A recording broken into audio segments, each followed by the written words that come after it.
Bienvenue dans le monde merveilleux de vos agences survoltées. Je suis Élodie Sago, je suis coach d'archi. Ce qui m'anime, c'est votre pétillement. Vous qui êtes architecte, architecte d'intérieur ou décoratrice. C'est le développement de vos agences qui grandissent avec audace, avec sérénité et avec réussite financière. Ce live, il est pour vous, il est pour nous. C'est un shoot d'adrénaline, de sororité et de bienveillance. C'est une histoire d'émotion et de transmission, une histoire de rencontres avec des femmes ordinaires et extraordinaires, des femmes qui, chacune à leur manière, vont contribuer à votre élan vers vos agences de rêve. Ces femmes, elles ont des pépites dans la tête, des pépites dans les mains, des pépites dans le cœur. Et moi, je pétille à l'idée de partager avec vous ces instantanés. Alors, mes chères folles archis, aujourd'hui, je vous présente Domitille, la pépite du jour. Bienvenue Domitille dans les pépites des folles archis. Donc Domitille No est chef de chantier chez Square Rénovation, une entreprise générale de bâtiments.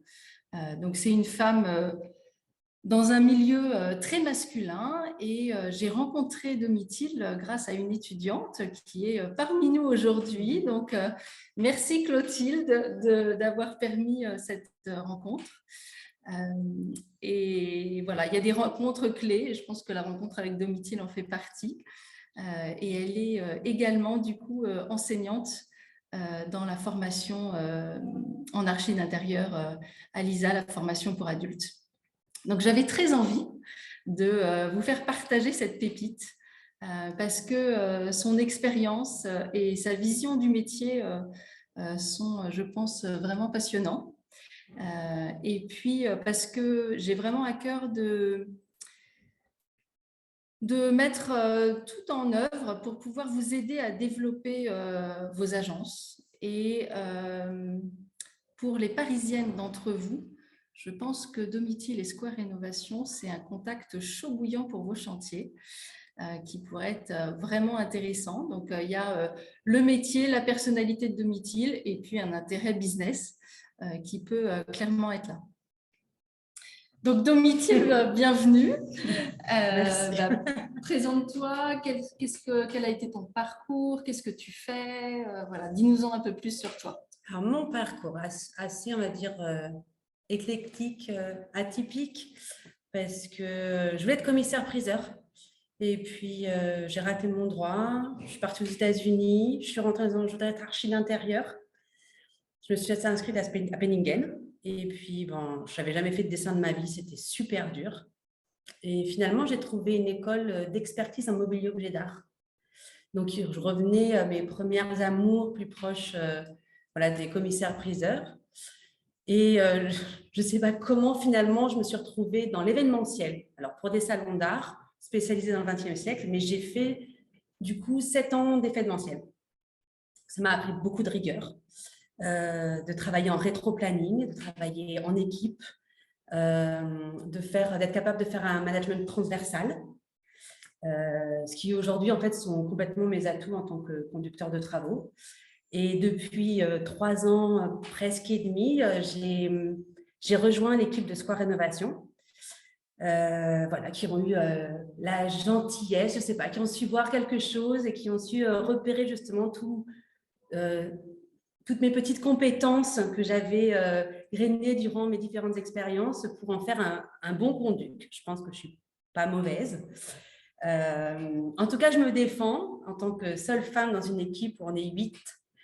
Et je m'amuse beaucoup, j'ai énormément de plaisir, je partage beaucoup, je ris énormément. J'ai des collègues en or que j'adore, des patrons que j'adore aussi.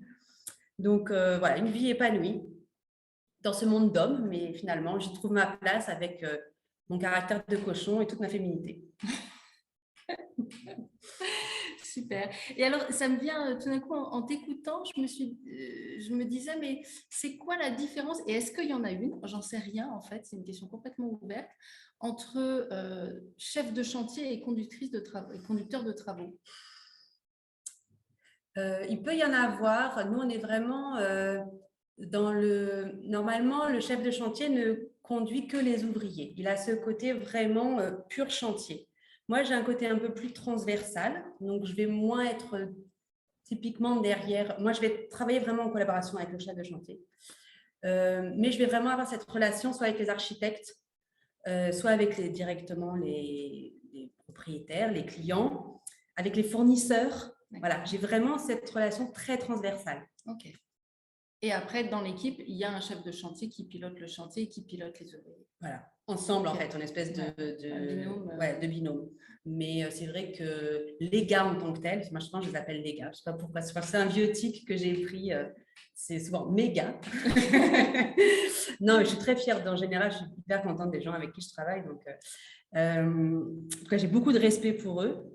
Et donc mes gars, oui, ils ont une espèce de chef qui les dispatche sur les différents chantiers, parce qu'ils ne travaillent pas que pour mes chantiers, j'aimerais beaucoup, mais ce n'est pas possible. Et puis après, il y a moi, j'essaie d'avoir une vision un petit peu plus transversale, justement. Et alors, quel type de chantier vous faites? On fait du chantier parisien Île-de-France, mais on va dire quand même c'est assez parisien. L'appartement entre 50 et, on va dire, 500 mètres carrés, même si c'est un peu les deux extrêmes. On est vraiment spécialisé, on va dire, entre le 100 et le 200 mètres carrés. On va dire que c'est notre cœur de cible. Notre cœur de cible. En fait, c'est ceux qui viennent à nous aussi. On sait bien traiter l'ancien. Voilà, moi, j'ai ce goût pour l'haussmannien, pour les moulures, pour les parquets points de Hongrie, pour les vieilles cheminées, pour ces décors. Mais on sait très bien faire du contemporain aussi. Voilà. Donc, des chantiers, on va dire, pareil, entre du coup 50 000 et 500 000 euros. Voilà. Okay. Famille parisienne, quoi. Famille parisienne. Super. Et alors, si on parle un peu technique, ouais. Donc tu fais le lien entre les archis et les... Enfin, donc tu travailles au quotidien avec des architectes. Ouais. Qu'est-ce que, en tant qu'archi, quels sont les trucs et du coup les conseils qu'on peut donner aux femmes qui sont là aujourd'hui, quels sont les trucs qu'on loupe, les trucs auxquels on ne pense pas forcément souvent ou les choses qui pourraient faire, voilà, les choses qu'on oublie. En général, de ta pratique, quels sont les trucs principaux qu'on oublie? Alors, je ne sais pas si c'est des oublis ou si c'est... moi, ça va plus être une façon de fonctionner qui, du coup, est plus facile à aborder pour une entreprise générale ou pas. Des oublis, il y en a tous, mais en fait, on en a tous à tous les niveaux et on est tous là pour finalement, pour se rappeler à l'ordre les uns les autres et ça fonctionne plutôt bien. En fait, un dossier qui est bien ficelé, c'est primordial. Il faut qu'il soit bien ficelé en amont. Il vaut mieux prendre le temps en amont de monter son dossier, de monter son chantier, de prévoir un maximum de choses. Moi, c'est ce que je dis à mes élèves. La première qualité, c'est l'anticipation. Il faut avoir un degré d'anticipation assez important, capable de rebondir aussi. Mais si le dossier est bien ficelé, finalement, ça se déroule. On parlait d'autoroute ensemble. Voilà, un chantier, c'est une autoroute, pas trop de nationale, alors surtout pas de départementale, quoi. Donc, il faut... le plus dur pour moi, je pense, à gérer, c'est les architectes qui construisent leurs projets au fur et à mesure du chantier. C'est dur pour les équipes, c'est dur pour la compréhension. Je pense que finalement, c'est dur pour le client parce que ça dure plus longtemps et souvent, ça coûte plus cher. Ça fait faire refaire des choses. Du coup, moi, je dirais voilà, de prendre le temps en amont, de valider les choses et après de dérouler. Et là, sincèrement, moi, je sais qu'à chaque fois, c'est ma petite victoire personnelle, mais quand j'arrive à rendre des chantiers en avance, mais je ne sais pas, moi, je bois le champagne en sortant. Quoi. Voilà, alors, moi, je disais à mes clients, souvent, on me posait la question, mes clients me disaient, bon, est-ce qu'on met des pénalités de retard? Alors déjà, je disais qu'en général, les chantiers ne se terminaient pas, enfin, il n'y a pas trop de retard, et surtout, je retournais le truc et je leur disais, ce que je vous propose, plutôt que de mettre des pénalités de retard qui sont juridiquement très compliquées à mettre en place, on peut mettre une prime d'avancement. C'est-à-dire qu'une prime, si le chantier se termine plus tôt que prévu. Oh, c'est rare quand même que les chantiers, ouais, c'est sympa, hein, mais c'est rare que les chantiers se terminent plus tôt. Alors, en général, nous, chez Square, on a à cœur de tenir nos délais. Après, si on nous demande des choses en plus, ben, on rajoute du délai proportionnellement. Donc, c'est ce qui nous permet aussi de tenir. Après, alors là, en ce moment, c'est assez particulier avec les fournitures qui prennent par moment des délais démentiels. C'est là où vous, Archive, il faut avoir ce truc de se dire, bon, ok, on a choisi ça, il n'y a pas, on rebondit, on choisit autre chose, le petit frère, la petite sœur qui convient et on est super réactif. Je pense qu'en ce moment, il faut être vraiment réactif et choisir ce qu'il y a en stock. Mais c'est vraiment, ça, c'est conjoncturel. Normalement, un dossier bien préparé. En fait, on tient les délais si tout le monde joue le jeu. Si les clients ou les archis choisissent leurs matériaux sanitaires, carrelage en temps et en heure, donc nous on dit souvent c'est 15 jours après le démarrage du chantier. Il faut qu'on ait la liste complète de tout. Quand on dit complète, c'est pas oui, mais c'est tout. Il n'y a aucun problème, ça déroule. Il n'y a aucune raison. Voilà. Le gros, je dirais moi, le gros problème, la grosse souffrance qu'on a sur les chantiers, mais c'est de la faute, voilà, c'est encore une faute de conjoncture, on va dire, c'est sur des fenêtres. Là, tout à coup, on a des délais qui sont super importants. Personne n'a le choix. On fait avec, on s'adapte. Mais après, sur le reste, franchement, c'est préparation, anticipation. Et ça marche super bien. Hein. Okay. Super. Et alors, une question que je t'ai demandé d'aborder en cours, en fait, avec les étudiants, mais c'est une question où moi, qui m'a souvent interpellée, en fait, quand on parlait de technique et de comment on suit le chantier et qu'est-ce qu'on doit regarder en tant qu'archi sur un chantier, en fait. On dit, on contrôle le chantier, quels sont les points qu'on doit regarder. Et souvent, les réponses qu'on me donnait étaient très fouillées sur des détails, mais finalement d'avoir un peu les quelques points, voilà, le truc en électricité où il y a le plus de soucis, le truc en plomberie, enfin voilà, d'avoir. Ouais. Alors on va pas faire le cours maintenant. Non, parce que sinon il faut s'inscrire justement. Parce que c'est exactement ce que j'ai fait. J'essaye de trouver à chaque fois on va dire, les 10 commandements sur chaque corps. Je ne connais pas tout sur tout. C'est l'expérience aussi qui me permet de parler, mais je suis loin de tout connaître. Après, je suis super curieuse.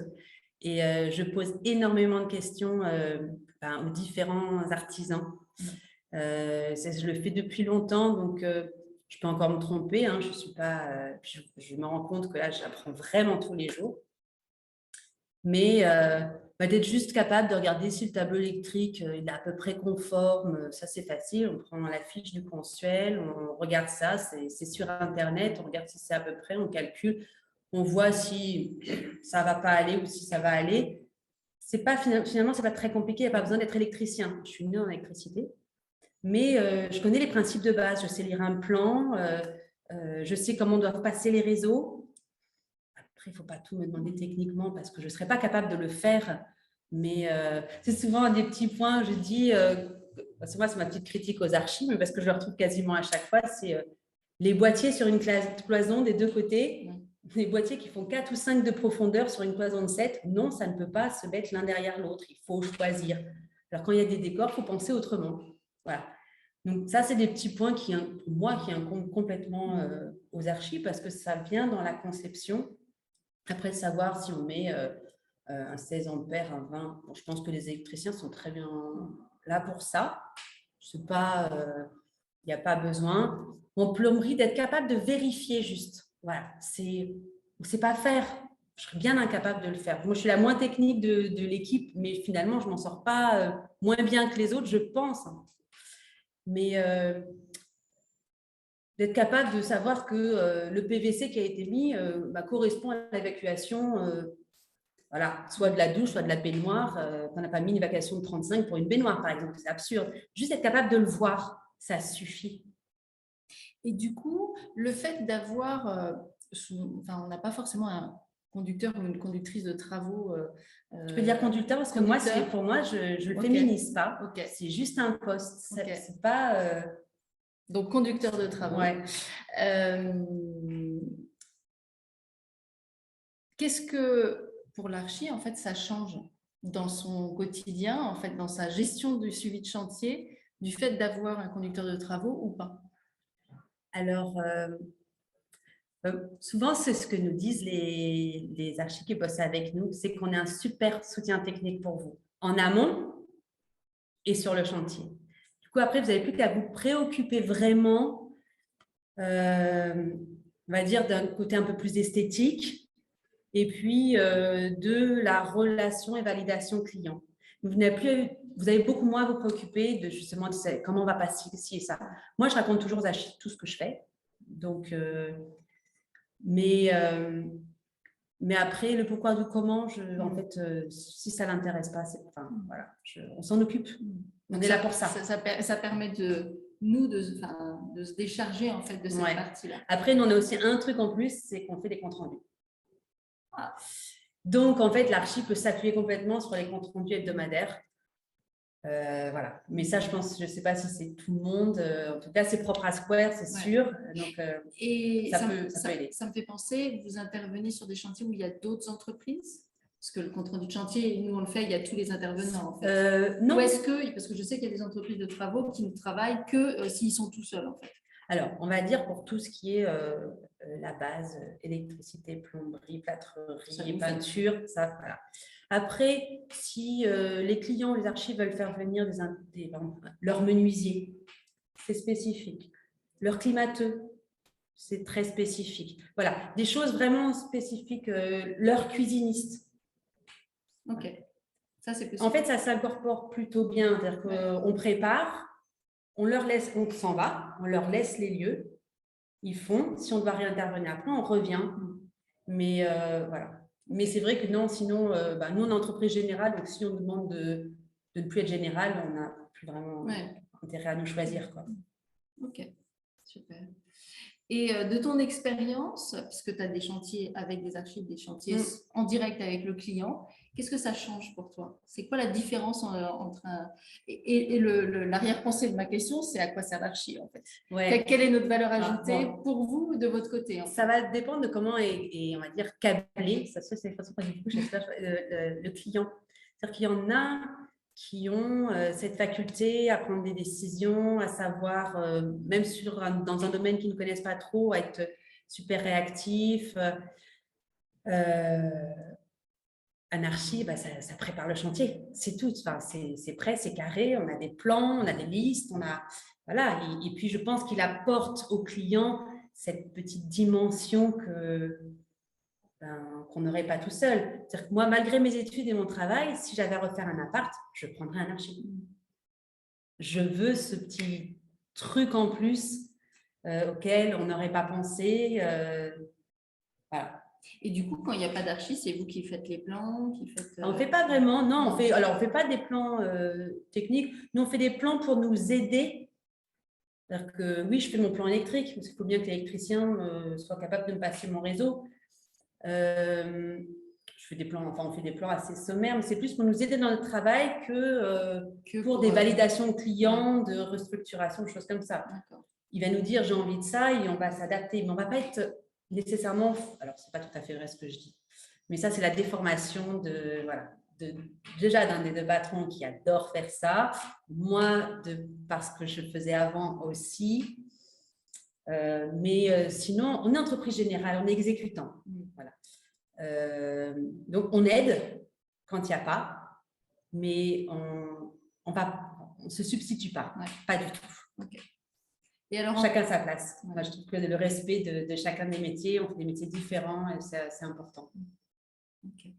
Et en tant que femme, du coup, est-ce que pour toi, ça fait une différence pas c'est une valeur ajoutée? Enfin, comment tu le vis déjà? Alors moi, je le vis super bien. Ça se voit. Ça ne me gêne pas beaucoup. Alors oui, je suis en jean, basket et en général, j'ai un haut toujours cracra parce qu'il est recouvert de blanc de plâtre. J'ai les mains sales tout le temps, je me lave 15 fois par jour, mais ça n'enlève rien à ma féminité. Voilà, je ne la place pas là-dedans. finalement, dans ce monde d'hommes, je trouve ma place, je suis me faire respecter, enfin, je me sens plutôt chouchoutée en fait. Ouais. Donc, c'est agréable. Après, il faut quand même la faire, sa place. C'est-à-dire qu'ils nous attendent, hein. Ils ne sont pas toujours super sympas. Mais c'est au départ, en fait, si on montre qu'on est à l'écoute, qu'on est respectueux, qu'on est performant, parce que ça, c'est super important qu'on soit homme-femme, en fait, ce qui ne supportent pas. Ils partent avec des a priori comme quoi on ne serait peut-être pas nécessairement performant, je pense. Mais si on montre qu'on a les qualités pour et qu'on fait notre job, finalement, on est un conduit comme les autres. Voilà. Ouais. Ça me rappelle, vous partagez au tout début où je me suis lancée dans ce métier, donc il y a quand même quelques années, je faisais un chantier avec des ouvriers chez moi et donc ils étaient là et moi j'étais en train de monter mes meubles là, et ils s'étaient arrêtés, mais vraiment c'était des latinos et alors ils étaient tous en randonneau comme ça en me regardant en disant mais vous savez faire ça, j'étais toute seule en train de monter les meubles, et alors oui, ça les avait complètement scotchés et alors après je pouvais leur demander n'importe quoi et ils étaient voilà, effectivement je pense que j'avais d'une manière totalement non prévue et qui me semblait pour moi évidente gagner leur crédibilité parce que je savais monter des meubles Ikea. Ah, moi j'adore. Moi, Ouais, j'ai une petite visseuse exprès pour monter. Mais non, c'est pareil. Moi, quand je vois qu'il y a une livraison, alors bien sûr, les trucs super lourds, je ne peux pas. J'ai une capacité musculaire. Je suis une femme, j'ai une capacité musculaire moindre que les mecs du chantier qui, en général, sont quand même costauds. Mais c'est pas grave, je porte les autres trucs, mais je le fais avec eux. Je reste pas juste à les regarder. Ils aimeraient bien, par moment, ils sont là, oh, Dimitri, là, toi. Non, moi, je suis avec eux. Je suis pas spectatrice. Donc, si je peux participer, si je peux aider, j'y vais. Ouais. Ok.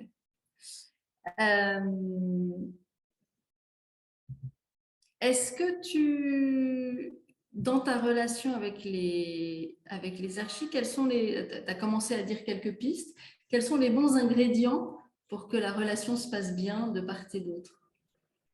Moi, je sais qu'il y a un truc que souvent, que j'ai senti de temps en temps, dans un sens et dans l'autre, c'est que souvent on veut prendre soit le parti de l'entreprise, soit le parti du client. Et je pense que la magie fonctionne quand il n'y a pas de parti et quand on est juste tous ensemble pour réussir un chantier.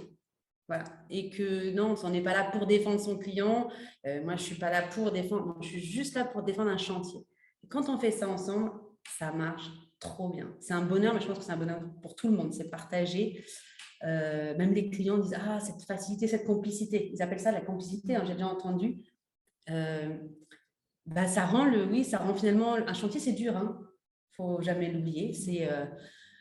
C'est une succession d'emmerdes et il faut trouver des solutions tout le temps. Et on est dans le bruit, dans la poussière, Bon, et on se demande si on va y arriver. Mais et à la fin, c'est waouh. Voilà. Et donc ça, il faut vraiment le faire tous ensemble, pas les uns contre les autres. Voilà. Je pense que ça, c'est une des premiers points clés. Le respect aussi. Moi, je respecte vachement le rôle de l'archi. Je ne sais pas de me mettre à sa place parce que j'ai été à votre place. Je ne sais jamais de prendre la place de l'autre. Ça ne m'intéresse pas. Je suis ravie d'être à la mienne, en fait. Je n'ai pas de nostalgie. Donc, ça se passe en tout cas très bien. Et je sais qu'avec mes collègues, c'est pareil en fait. Il y a ce respect à chaque fois du travail apporté par les uns et les autres.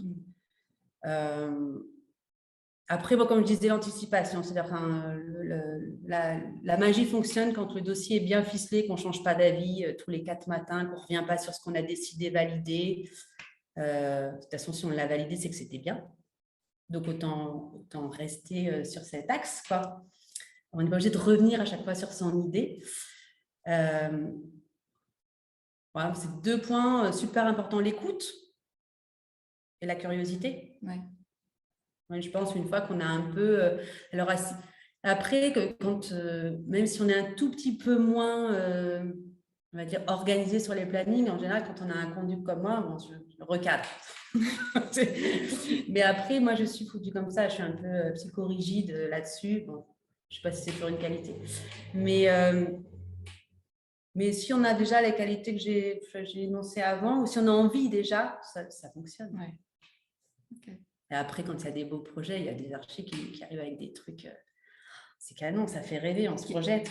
Qu'est-ce qui te fait rêver dans les projets? Alors, les ballonnuiseries, ça j'adore. Les projets de couleurs. Pas quand il y en a partout, mais quand c'est fort et mesuré. Voilà, ça, je trouve ça assez exaltant. Et puis, après, c'est par exemple quand un lieu est un petit peu mal fichu et que tout à coup, la circulation devient complètement naturelle. Et là, je me dis, celui-là, ça, on a besoin d'un archi pour ça. Pour moi, il n'y a pas de mystère. Je l'ai vu dans les projets, là, justement, de certains où ils avaient recréé des circulations et on a envie d'y habiter. Là, je me dis, ça m'excite beaucoup. Alors, on parle des projets de certains, c'est parce qu'on était en jury ensemble. Enfin, hier, il y avait le jury des étudiants et donc on voyait leur projet. Donc, c'est de ça dont on est en train de parler. Par exemple, ici, dans l'appartement dans lequel on est, juste derrière nous, là, ça vient d'être voté en copro. Après études BET et bureau de contrôle, on va pouvoir faire sauter ce gros mur. Et franchement, ça va changer toute la circulation. Donc, il y a une archi ici, en plus une que j'adore. Bon. Mais ça va changer toute la circulation en fait, de l'appartement. Et oui, ça va rendre cette succession de petites pièces. On va avoir un bel espace de vie, puis un espace nuit. Je suis ravie. C'est-à-dire que quand ça a été voté hier, mais je pense que j'étais aussi contente que les propriétaires. Et alors d'ailleurs, j'en profite pour remercier les propriétaires de nous. Ouais, merci Delphine, qui nous a permis d'être ici aujourd'hui. Dans cet appartement totalement curé et super intéressant. Et tu veux citer l'archi que tu adores? Chloé Waite. Chloé Waite. Bravo Chloé Waite pour ce qui va être fait dans cet appartement.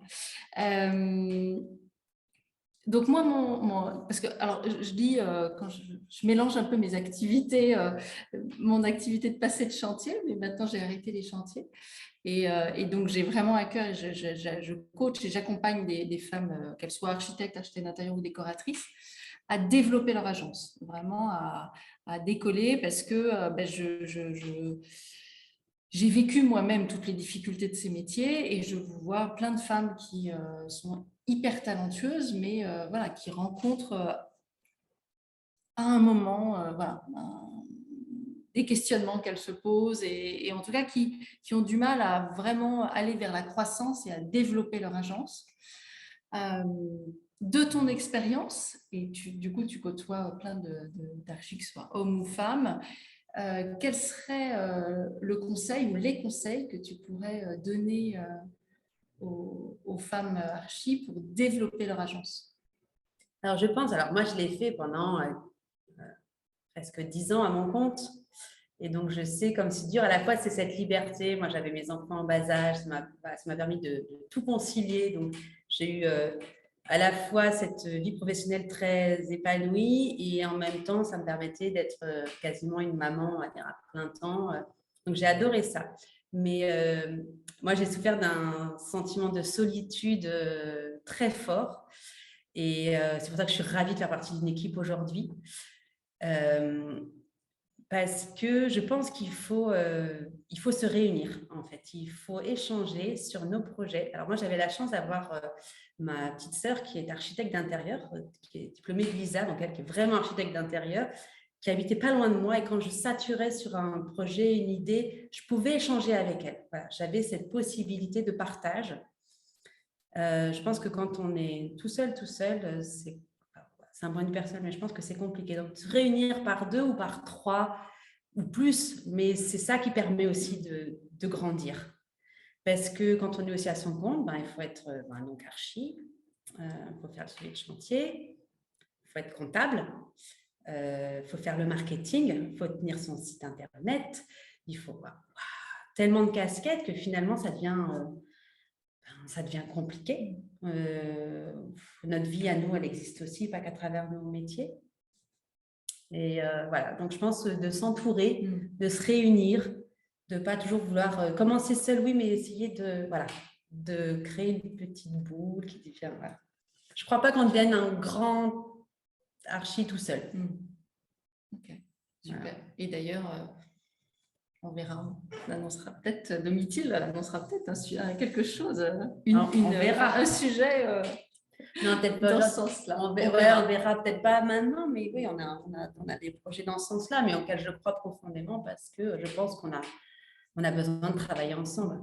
Et quand je vois comment, depuis que j'ai rejoint Square, en fait, quand j'ai des problématiques sur un chantier, je rentre au bureau, je râle, j'exprime mon truc, mais j'ai plein de réponses en fait qui arrivent. Il y en a un, oui, mais moi j'ai vécu ça, et donc j'ai toutes les solutions qui arrivent, et finalement, assez facilement et simplement, ça fait tellement du bien. Ouais. Voilà, c'est l'équipe. Ouais. Bon, après, moi, je ne suis pas un loup solitaire, hein, je suis faite pour être en meute, donc c'est vrai que je suis ravie de faire partie de cette meute, quoi.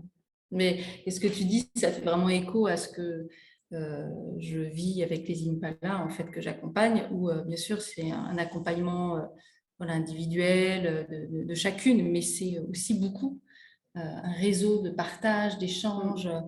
Voilà, il y a en direct, en ligne, il y a une vraie entraide, en fait. Et effectivement, dès qu'il y en a une qui a une question, eh ben, on est toutes là pour l'aider, la supporter, l'accompagner, la coacher, lui donner des idées, la faire déstresser. Voilà. Et, Clotilde, elle l'a vécu, du coup, parce qu'elle était en stage avec moi. Et bon, non seulement j'ai emmené partout, donc je pense que c'était assez amusant, mais je pense qu'elle a vécu ce truc qu'on a chez Square, où on rit beaucoup, où on mange ensemble, où on échange tout le temps. Voilà. Et je pense que ouais, pour réussir, il faut essayer de recréer ça d'une manière ou d'une autre. D'une manière ou d'une autre. Quand j'étais à mon compte, moi, je m'étais mis en partenariat avec un entrepreneur et on passait notre vie ensemble. Donc, j'avais quand même, voilà, j'avais un petit peu ça. Ça me permettait d'échanger tout le temps, mais disons que je n'échangeais pas sur les parties dessin pur ou conception. Voilà, là, je me retrouvais un peu plus toute seule. Ok, super, merci. Et alors, quel est le mot que tu aurais envie de partager aujourd'hui avec les femmes magnifiques qui sont là aujourd'hui? Alors, en rapport avec tout ça, il faut que je sois logique avec moi-même, je ne sais pas.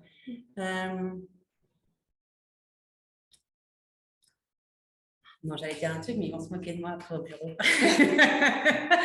J'ai obligé tout le temps réfléchir à ce que je dis. Non, parce que oui, mais en fait, j'ai quand même envie de dire parce qu'il faut prendre beaucoup de plaisir. Ouais. Bah, voilà, je pense que c'est primordial. Moi, c'est ce qui fait que je suis aussi épanouie, même quand j'en peux plus, même quand ça va pas. Je me dis, ouais, mais enfin, 99% du temps, je m'éclate. Ben ouais, mais quand on est dans le plaisir, on est dans la... Ça facilite beaucoup de choses. Ouais, et puis on est dans une dynamique du coup d'un élan qui développe nos forces, nos compétences. Et en fait, on est vachement plus performante en fait quand on est dans le plaisir. Je pense, ouais. Super. Merci Domitille. Eh ben, l'interview est terminée et donc maintenant on va passer à vos questions-réponses. On va faire une petite, pas une pause maintenant, hein, on va enchaîner tout de suite sur les questions-réponses, mais sur le rythme des pépites. On est fin juin et voilà, ça va être l'été, donc je pense qu'on va faire une petite pause dans le rythme des interviews et puis on redémarrera à la rentrée en septembre. Donc, il y aura moins de live. Peut-être qu'il y en aura un, on verra, je ne sais pas. Ça, c'est selon l'inspiration. Mais je ne pense pas. On verra. Donc eh ben, on passe à vos questions. Toutes les questions que vous pouvez avoir pour Domitille. Je ne sais pas si je sais répondre à tout, on verra. Moi, c'est Florence Jasset, je suis architecte d'intérieur, agence L'Art du Plan. Alors, moi, j'ai une question sur le chantier, quand tu le gères. Est-ce que tu fais des réunions en interne? Je suppose que oui, tu n'attends pas la réunion avec l'archi et le client. Et si tu en fais donc en interne avec ton équipe, à quelle fréquence par semaine? En gros, je vais sur mon chantier, on va dire 3 fois par semaine. Ouais, Dans les 3 fois, j'ai quand même la fois avec l'archi et le client. ouais. Et sinon, avec mon chef de chantier, 1 fois par semaine, en fait, autant qu'avec l'archi et le client. Parce que lui, il va pouvoir me donner, par exemple, les questions générales que je n'aurais pas décelées tout seul. Et puis, je vais aussi pouvoir, moi, les reporter, apporter les réponses une fois que j'aurai vu l'archi. Après, je vois chaque l'électricien va avoir besoin de moi, je vais me rendre plus disponible. Le plombier a besoin de moi, je vais me rendre disponible. Mais on va dire que j'ai une réunion rien que pour moi avec moi-même, dire, où je regarde où on en est, je regarde les avancements, je contrôle ce qui a été fait. J'ai une réunion avec les archis et le client et une réunion qu'avec mon chef de chantier. À peu près Donc, la moyenne. Voilà. si je résume, le fait de faire appel justement à un conducteur de travaux comme toi, c'est que pour l'architecte, lui, il viendra moins souvent. Parce qu'en fait, toi, tu auras déjà fait tout le travail en interne, de tout, Moi, ils comme tu viennent. dis, l'électricien, le plombier, etc. En gros, après, ils font comme ils veulent, mais en gros, souvent, ils viennent 1 fois par semaine avec le client, c'est tout. Ouais.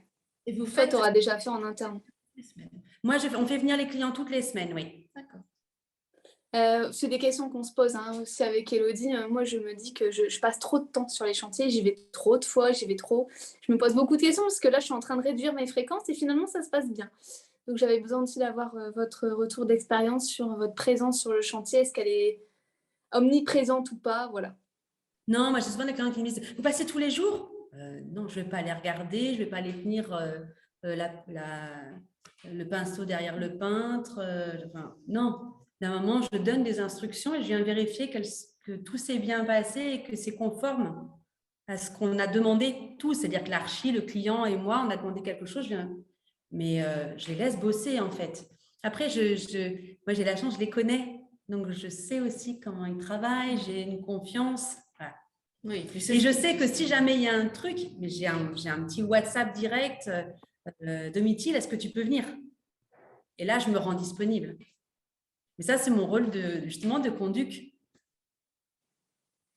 Et est-ce que tu fais des comptes rendus ou pas? Toutes les semaines, on fait des comptes rendus. Alors, moi, je ne suis pas très bonne en compte rendu, hein, très honnêtement. Parce que souvent, je me laisse submerger par plein de temps et que le compte rendu prend quand même un peu de temps. Nous, on a déjà un bilan toutes les semaines qu'on fait au bureau sur l'avancement. Donc, en fait, on fait des devis extrêmement détaillés chez Square. Ligne par ligne, poste par poste, tout est détaillé. Et on met un pourcentage en face de chacune de ces lignes. Donc, quand on dit que le chantier est avancé à 62%, il est à 62%. Il n'est pas… Donc, on sait exactement où on en est. Donc, on a déjà, nous, ce reporting à faire toutes les semaines. Et après, on a en plus les comptes rendus sur les chantiers. Alors, on est censé, moi je dis censé parce que je suis la mauvaise élève sur les comptes rendus. Mais oui, on est censé en faire toutes. En tout cas, c'est ce qui est décidé chez Square. Voilà. C'est pas parce que je ne le fais pas bien qu'on n'est pas censé le faire. Mais c'est un compte rendu que tu fais pour ta boîte, enfin pour la boîte, c'est pas comme Non, nous, on doit faire un compte rendu. Non, qui est donné au client. Ouais. Et D'accord. justement, il a 48 heures pour réagir au compte rendu, s'il va apporter quelque chose par rapport à la réunion qu'on a eue.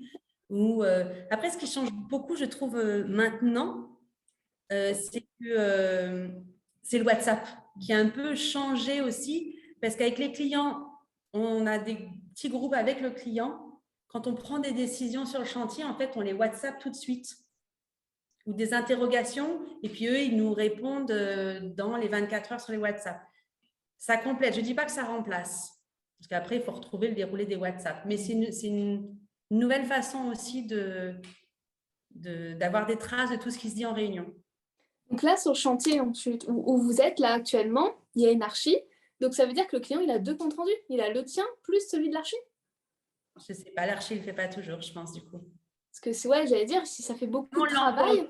Nous, on l'envoie aux deux, donc après, ils savent que quand ils sont avec nous, ça va dépendre des structures avec lesquelles vous travaillez, en fait, je pense. Nous, on le fait, on a des archis qui font un double compte-rendu, il y en a qui ne le font pas, du coup. Et ça dépend, j'imagine, si vous êtes seul sur le chantier ou si effectivement il y a d'autres…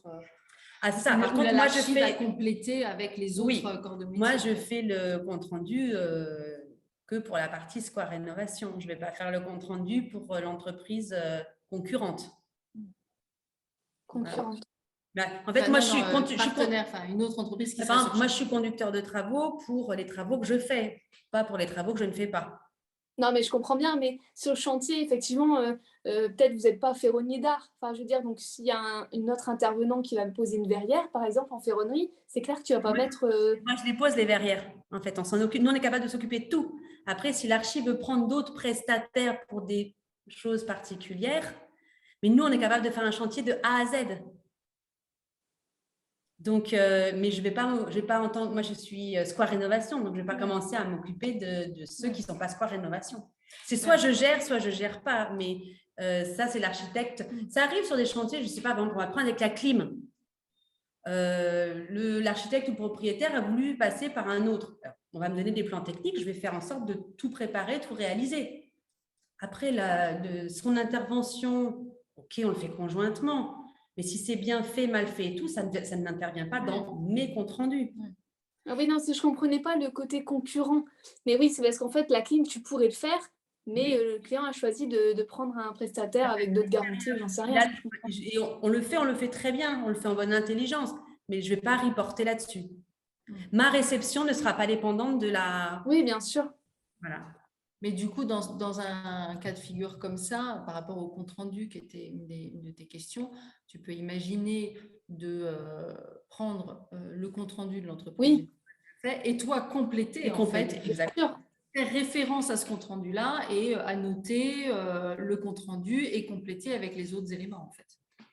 Bah, non. Ça t'enlève quand même une partie. C'est ça que je voulais savoir. Ouais, du coup, on gagne du temps parce qu'on vient moins sur le chantier, du coup, s'il y a quelqu'un qui gère pour nous, et du temps aussi pour les comptes rendus qui sont assez longs à faire, j'avoue. Ça prend beaucoup de temps. Donc, et après, voilà, et puis nous, ça nous arrive aussi de…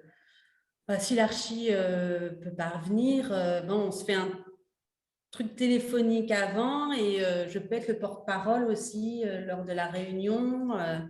Parce qu'en fait, nous, comme on est 3 conducteurs de travaux, si jamais je suis en vacances, en fait, je suis remplacée. Ouais, ça, c'est un confort aussi. Hein. Ah oui, donc on est tous au courant de tout. Soit le client dit non, c'est bon, on fait une pause, soit on voit que c'est un moment un peu crucial. L'été, on est obligé d'un petit peu se relayer. Quand on part 3 semaines, on ne peut pas dire soit on arrête carrément le chantier, et si le chantier continue, moi, ça va être mes collègues qui prennent la relève. Mais ça veut dire qu'effectivement, l'archi peut partir en vacances et le chantier continue. Oui, mais après, ça veut dire qu'on peut l'appeler pendant ses vacances. Oui, c'est le deal. Hein. Non, mais pas toujours. Moi, j'essaie de faire respecter mes vacances, j'essaie de respecter les vacances des autres.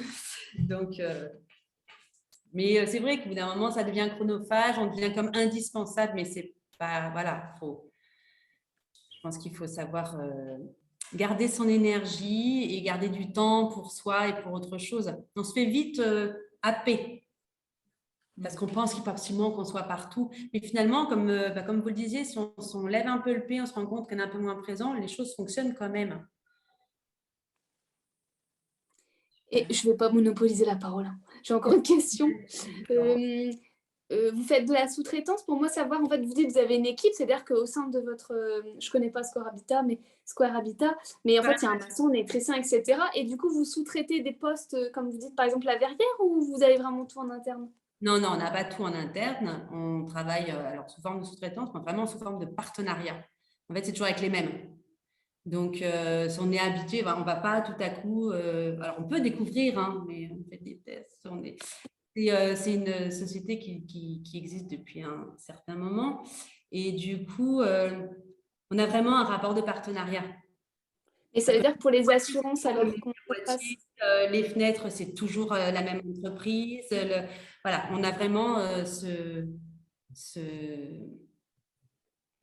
Vous avez un écosystème en fait. Oui, exactement. Après, on peut faire rentrer des nouvelles personnes dans cet écosystème, mais ça va être un peu des tests de temps en temps. Oui, souvent c'est coopté.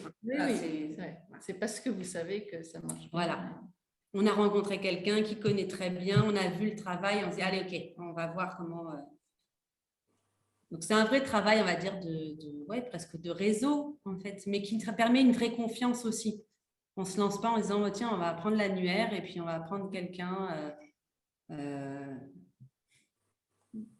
Mais c'est ce qui se passe quand on échange, c'est ce qui se passait. Enfin, c'est ce que j'avais monté et c'est ce qu'on dit dans nos équipes d'artisans aussi, c'est qu'on travaille régulièrement avec les mêmes artisans et que il y a la confiance, en ils fait, se connaissent et il y a même des choses où ils le font entre eux. Enfin, ils s'entraident et quand ça marche comme ça, c'est génial. Ouais. Et ça fait avancer le chantier. Comme tu Et dis. ça fait avancer le chantier parce que tout le monde fait ça en bonne intelligence, en fait. Donc, et par moments, c'est les archis qui nous font rencontrer justement bah, des personnes qui vont devenir d'autres partenaires. C'est-à-dire qu'ils ont choisi quelqu'un d'autre pour, je ne sais pas, pour la cuisine sur un chantier. Putain, on a vu, les dessins techniques étaient canons, le contrôle parfait, la pose en temps en heure, le tube super beau, client super content. Ok, bon, on va vous recommander. Ou en fait, si jamais les clients nous demandent, on va voilà. Donc, c'est toujours donnant-donnant. En fait, souvent, les archives peuvent nous apporter justement des bons partenaires. J'aurais deux petites questions. Oui, Régine. Oui, bonjour, enchantée. Je suis Régine Louiset, architecte DPLG. Mon agence s'appelle Révèle Architecture. Je suis ravie de vous rencontrer, vraiment. Ça fait chaud au cœur d'avoir une femme dans le milieu, enfin voilà, des civils de chantier, enfin, du chantier, quoi. Je trouve ça super. J'ai deux petites questions. Donc ma première, ça porte sur le BET. Par exemple, là, vous aviez un mur porteur à abattre. Moi, en fait, j'ai le cas dans un appartement. Donc, j'ai missionné déjà un premier BET pour une étude de faisabilité, hein, voilà, pour que ce soit voté en AG. Et ensuite, donc, c'est le BET de l'entreprise, enfin, l'entreprise démolition a missionné un autre BET avec qui ils ont l'habitude de travailler pour faire les plans d'exécution, ce que je fais d'habitude, ça me semble normal. Le client ne trouvait pas normal, en fait, il trouvait que ça fait doublon, parce que du coup, sur la ligne du BET de la démolition, il y avait le prix de 1 000 €, machin. Donc, il dit oui, je suis persuadé qu'on aurait pu faire autrement pour grouper. Enfin, je ne vois pas comment, en fait, on peut faire autrement, parce que l'entreprise n'était pas encore choisie. Vous voyez un petit peu ce que je veux dire? Oui. Il faut la faisabilité. Et après, donc, je fais non, vraiment, c'est... Enfin, je fais toujours... On ne lui a pas demandé la même chose. On ne lui a pas demandé l'étude, on lui a demandé une faisabilité. Donc, il ne va pas y avoir… En fait, bon, nous, il se trouve qu'on a la même étude ensemble. Mais d'abord, il va y avoir la faisabilité. Il va faire l'étude des choses, il va étudier très bien. Mais après, il y a comment on va faire les choses, comment elles doivent être mises en œuvre. C'est une autre ligne. C'est ça. Mais en fait, il dit oui, non, mais il pense que je sais pas, enfin que je suis pas forcément au courant. Si, je suis désolée. Il y a le prédimensionnement et avec le rendu, tout ce qui est voilà le rapport du BET. Et après, l'équipe qui va faire les plans d'exécution, etc. Enfin, c'est comme ça que vous travaillez aussi, j'imagine. Ça peut être le même en fait, mais en effet, ça peut être deux choses complètement différentes. Nous, par exemple, ici, ils ont pris un bureau de contrôle. Oui, quand vous avez dit bureau de contrôle, du coup, bureau de contrôle, d'accord. Vérifier, en fait, alors en plus, qui est spécialisé sur les immeubles dans le quartier. Donc, il connaissait parfaitement les structures ici. Qui est venu voir. Et puis, ce qui est bien tombé, c'est qu'on a pu aller voir au-dessus et en dessous, ce qu'on n'avait pas pu faire avec le BET. Donc, on a complété. Oui, d'accord. Elle a donné un avis et elle a donné des instructions qui a modifié légèrement parce que finalement, on se retrouve avec 2 poteaux et un HB un peu moins important. Mais voilà, qui a dit attention, on a pu voir ce qui avait été fait au-dessus, la structure qu'il y avait surtout en dessous, parce que le report des charges, il est surtout pour le dessous, quoi. Oui. Et qui a dit, vu l'immeuble, vu l'étage, voilà, on va faire, on aime bien dire ceinture bretelle, mais… oui, justement, l'équipe, la démolition, trouve un peu surdimensionnée la proposition du BET. Les porteurs, on n'est jamais surdimensionné. Exactement, en fait, je pense que voilà, ils ont fait leurs calculs, ils savent ce qu'il faut. Donc bon, voilà, il y en a toujours qui ouvrent un peu. On est dans le risque, on est dans l'humain, ou d'un moment, de prendre. Ils parlent de risque de fissuration, etc. Mais bon, enfin voilà, il y a toujours des risques, mais bon. Oui, fissuration, c'est rien. L'écroulement d'un immeuble, c'est moins rigolo. Ouais, c'est ça, ouais. Donc, on va voir, là, ils font leur sondage. Là, on vient juste de commencer les chantiers. Donc, j'envoie des bonnes ondes hein, pour pas qu'il y ait trop de. euh, bon, c'est un bon bébé de 4 mètres de long, donc c'est quelque chose. Euh, ma deuxième question, c'est est-ce que vous travaillez sur les extensions et les surélévations? Alors, pas beaucoup, ça nous arrive.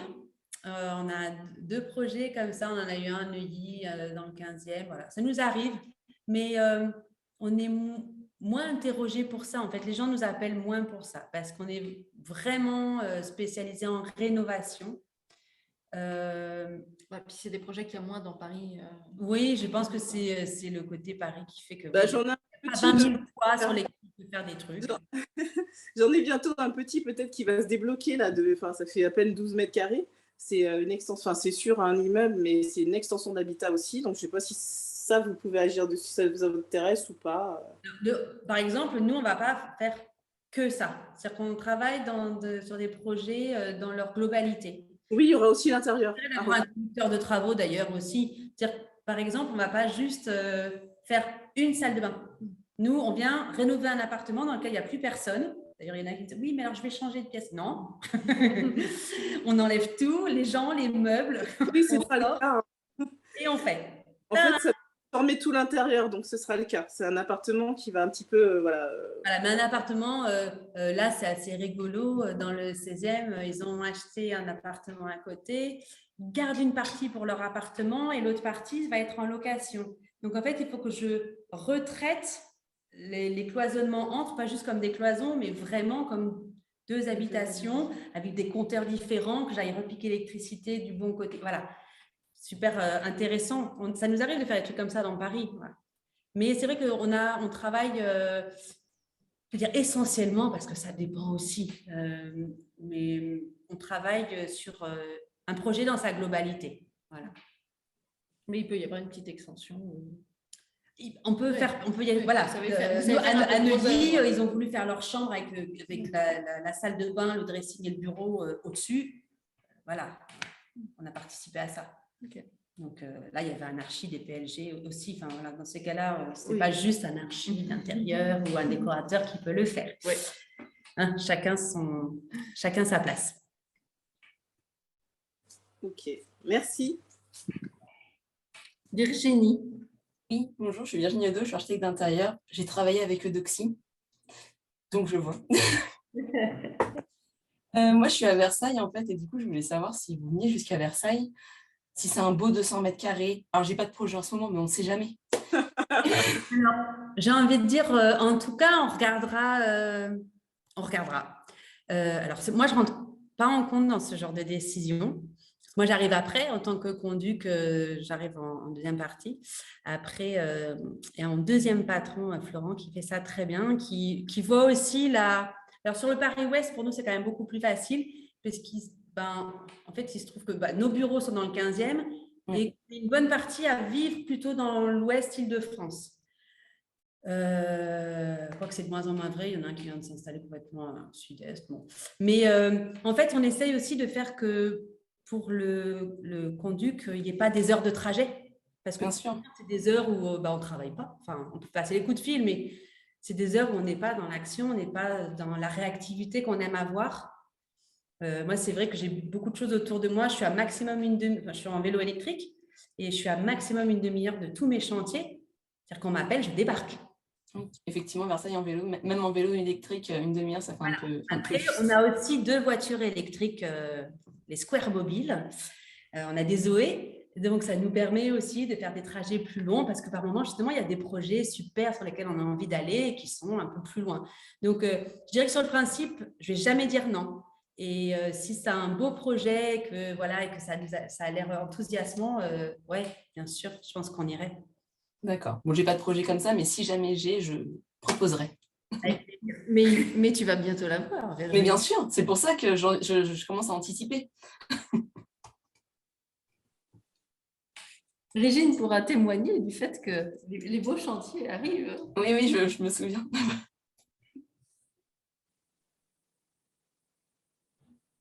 Oui, il est arrivé juste après que ma rencontre avec Élodie. Le beau chantier.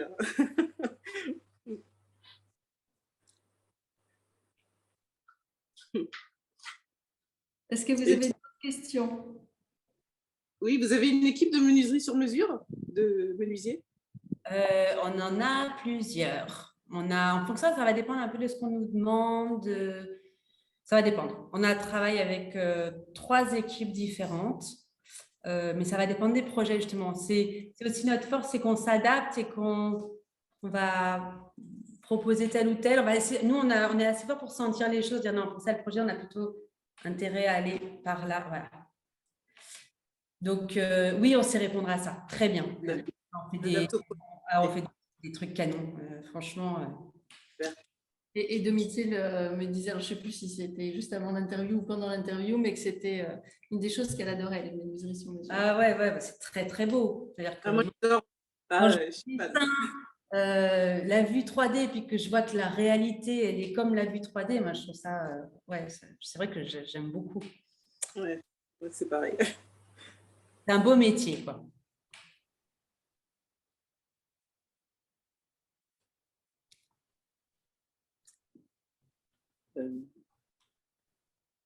Plus d'autres questions?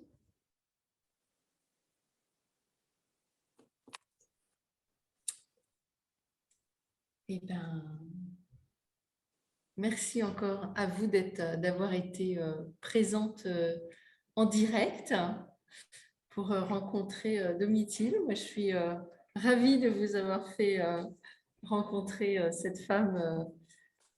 J'enlève le mot ordinaire, c'est juste extraordinaire. Ah, j'ai pas mis j'ai un t-shirt Wonder Woman. Ah, ben voilà. Les jours où j'ai pas la pêche, je mets mon t-shirt Wonder Woman.